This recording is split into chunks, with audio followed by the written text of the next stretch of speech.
Seems about as good a spot as any. Hello, everyone, and welcome to The Preserve is Closed, the first in a long episode of hopefully a lot of bows and cooking with John. Well, 7 months, about 1,000 or so more people this year than last year. 0 injuries. Didn't have to kick anybody out. No public incidences.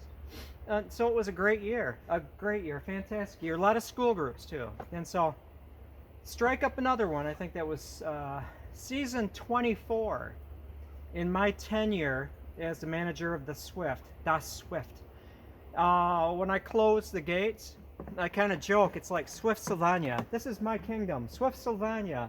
Population 2 plus a bunch of creatures. But I can manage that.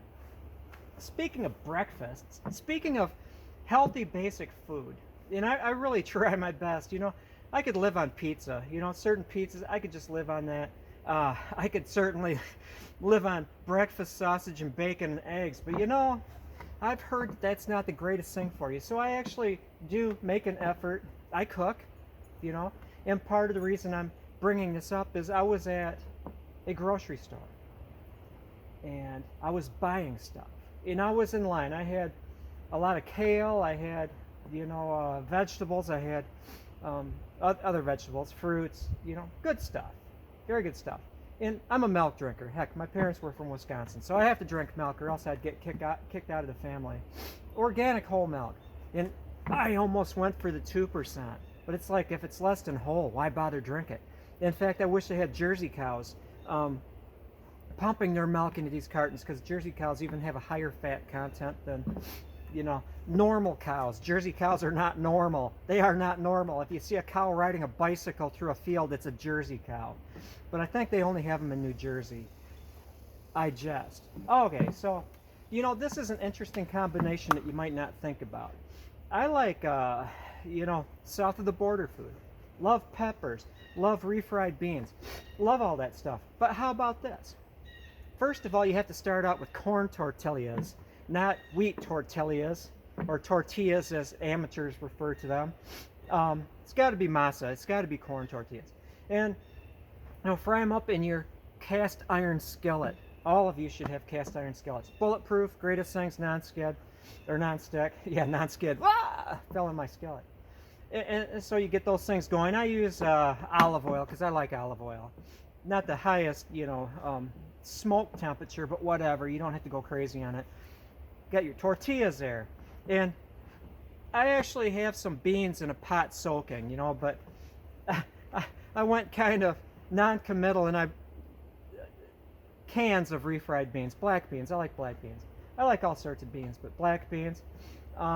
Serrano peppers, jalapenos are good for beginners, but serranos and up are what we professional pepperists eat.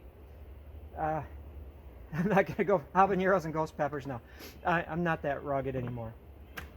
Onions, got to have raw onions on these things. But the secret is, and this is the secret, so you don't even need any sauces. You don't need salt. You don't need to put extra junk on it.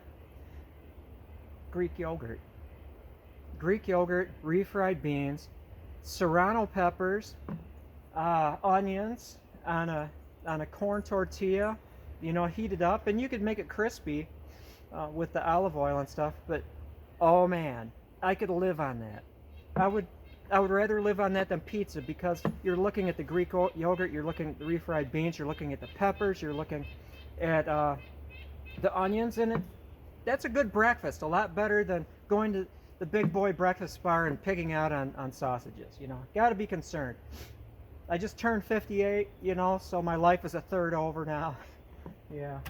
Oh, hey, what you doing, girl? Look at our first video deer of the season. She's ignoring me. I wonder what she's looking at. Hey, what you looking at? See, this is how you sneak up on deer. You have to be really stealthy. Hey, over here.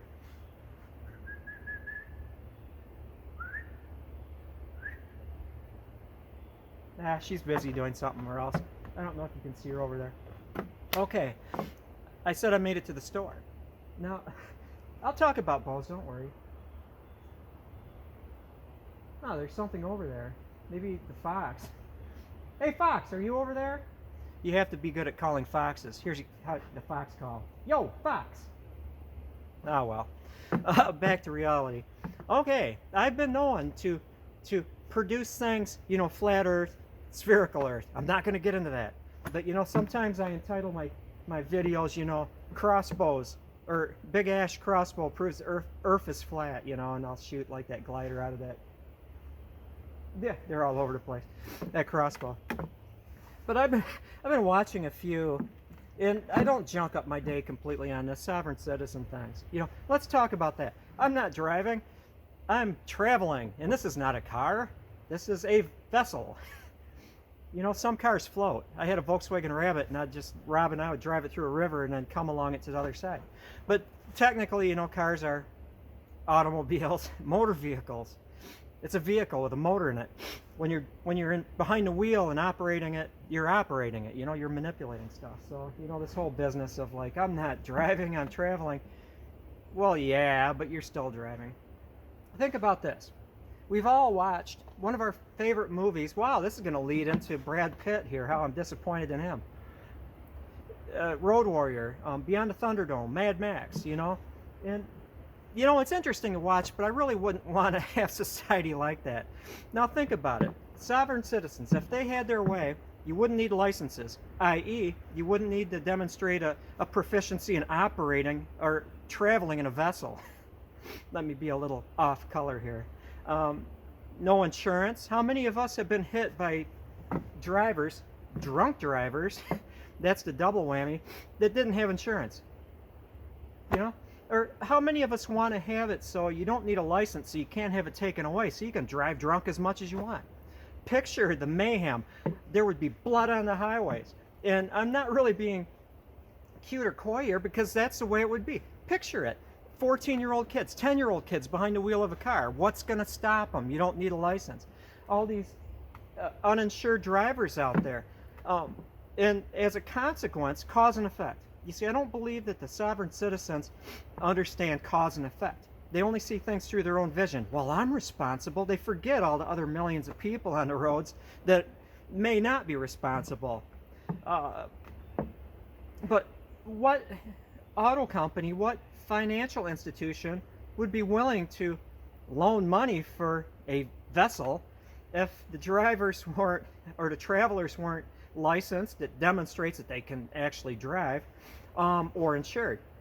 And then, as a consequence of that, because they wouldn't be selling cars, I wouldn't have that Trax, that nice 2016 Trax all-wheel drive, that, believe it or not, because I bought it in February, this is a handy tip, buy your cars in February, the previous year's model, $14,500 for a brand new, actually it was less than $14,500, 0% interest, because there were all these rebates and incentives to get that thing off the lot so they can put the new cars on, even though it had like 1,000 miles on it, so the loss of jobs, yes, Bernie Sanders fans, you don't just get free money. We have to produce something in order to have like money flowing into the country. You can't just have the Fed print dollar bills, like monopoly money. The loss of jobs in the auto industry would be immense. There would be no auto industry because most of the cars rolling on the road are financed. And without licenses, insurance, there would be no financing. Hell, I wouldn't loan money to a person that's going to destroy my car and then just say, I'm not going to make any more payments. Okay, Road Warrior, Mel Gibson. You probably saw Braveheart. Well, let's start off with the Mad Max series. He was good. He was cut out for that because Mad Max was insane and Mel Gibson is somewhat insane. Then he did Lethal Weapon. Danny Glover, Martin Riggs. And he played that part really good because he was, again, somewhat insane. But then he decided to produce this movie, directed or whatever, he was very much connected to it, Braveheart. Now, the story of William Wallace was not told in Braveheart. There were little bits and pieces of it, but by and large it was fiction. It was to make an action movie about a famous character in history and then totally destroy, the true history of his life. Well, Brad Pitt has made some decent movies, but he followed Mel Gibson. he produced this movie called The King. It was about Henry V. If you're not aware of this, Henry V didn't reign very long. I think 9-10 years, something like that. Can't recall it right now. He was a warrior king amidst that timeline, which is known as the 100 Years' War. You know, a brutal time. That's back when the monarchs were, you know, leading charges and fighting and stuff like that.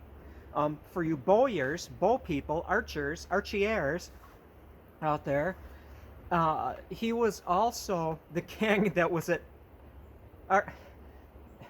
Agincourt. I know how to pronounce it, but I'm just blanking out. But you know, it was that famous battle. The English were greatly outnumbered by the French, and it was, you know, the longbows and the muddy field and everything. It was longbows and muddy field. It wasn't just the bows that like won that battle for the British. But he was that king. Now you can't say that the life and times of Henry V were not interesting enough to keep true to his story. I am a student of history, as are many of you, and you understand when you're talking about kings and queens, you know, and all these people back there, England, Scotland, Ireland, Belgium, Germany, France, ad infinitum. Damn interesting people, very interesting people, and you don't need to butcher the history of it in order to make an interesting movie. In fact, this is a novel idea. Pick a interesting person from history, make a movie out of it that's going to be exciting because these people led wild lives, and you can teach people things that are like realistic. So Mr. Brad Pitt, I am disappointed in you. Not only did you change so many important things about the life and times of Henry V, one of the main characters was an invention of William Shakespeare. There was no John Falstaff. Well, I'm sure there was, but there was no John Falstaff that was buddies to Henry V. John Falstaff, BTW, by the way, see how hip I am, was actually a comic character invented by Shakespeare, kind of like a Laurel and Hardy, Abbott and Costello type, just to add fun to like the various stories. And so, the person, and the English are very good at documenting things. That's why we know that there was no actual, like, King Arthur in the castle. You know, it's probably back in the Roman times, because there was no medieval king that wasn't well documented. It wasn't like, oh, we forgot to write that stuff down. King Arthur was actually, you know, in 1450, you know, concurrent with another English king. Names will not be mentioned here. Where was I going with this? I don't know. I was distracted by animals. They're all around me. But anyway, Brad, you know, remake The King, make it true to history. I was going to say that the person that actually came up with the plan, you know, they mentioned that there was a group of soldiers that went down in the field to lure all the French down there. That might have happened. We don't know because it was blurred in Brad Pitt's imagination. And also, the person that sacrificed himself for the English, John Falstaff, who wasn't really real, if there was a real soldier that did that, said, I will lead these people down into the field to attract the French, and I probably won't make it back alive. That person should be noted. His actual name should be noted. And I bet you, because English were so good at documenting things, you can find the name of that person. Instead, Mr. Pitt replaced it with this fictional character that William Shakespeare invented. Okay. Yeah, I think that's about it. I'm continuing on. I do have to watch out for poachers. I've found poachers before in here. It is the beginning of gun season. Oh, a tangent. A tangent. Okay. There are firearms people out there. I want you to think about something. You go out and hunt, and I've gun hunted before. I've been a successful gun hunter, rifle, shotgun. And think about price per pound. If you were like me, it was like, gotta have the meat, and I don't want to spend much money. And so, of course, the rifle that I did purchase one fine afternoon a long time ago was a Mosin 1891. You know, people call them Mosin Nagants. Technically, you don't call them Mosin Nagants, but it's so common to call them that. You know what I'm talking about. Nice Russian quality rifle, which, if you're going to lead A nation in battle, do not fight the Russians in winter on their own turf. Look at that tangent. It's never a good idea. The Crimean War, Hitler found that out. The Russians will just kick your ass. But price per pound, you know, the Mosin, I think I paid like 150 bucks for it, and it's a good, very good rifle. Not match grade, but you know, it's a very good rifle within reasonable ranges. I'm not going to shoot something at 600 yards. Unless forced to. Unless the Russians invade. Then, you know, it's all up for grabs. But the shotgun, I would love to own, you know, a 12 gauge side-by-side shotgun with hammers, real ones. But I can't afford it. So I went cheap.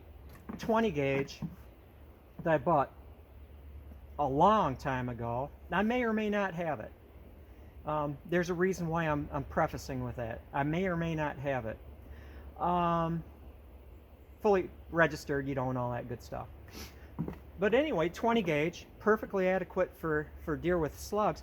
But think about it. If you are shopping for your next hunting weapon, you can get a remarkable shotgun for under 100 bucks. There's a thing called New England Firearms. It doesn't exist anymore. They folded shop in 2015. They were actually built by Remington, and their Pardner series, in my case 20 gauge Pardner, single shot, you know, break action, built like tanks, case hardened receiver, good wood, not walnut, but basically built like a tank. These things are tough, they are simple, and the cool thing about it is I could take, if I had it still, 20 gauge single shot Pardner, NEF, New England Firearms, and you can change barrels with it. I am kicking myself because at the same time I didn't buy the rifled shotgun barrel. It was only like $40 or $50 more. But you could also get a 357 Magnum barrel, you could get a 4570, you could get all sorts of different barrels for these things, and they just clip on. And they are able to do that because they are built so ruggedly, so simply, and yes, if you buy a Pardner New England Firearms break action single shot shotgun, they make them in 10 gauge, 12 gauge, or they made them in 10 gauge, 12 gauge, 20 gauge, and then 410s, which I never saw the reason for 410 because a 20 gauge is a perfectly adequate, you know, pheasant gun or rabbit gun or squirrel gun or anything gun. You know, 20 gauge I'm a fan of. Plus the ammo is a lot cheaper than 12 gauge.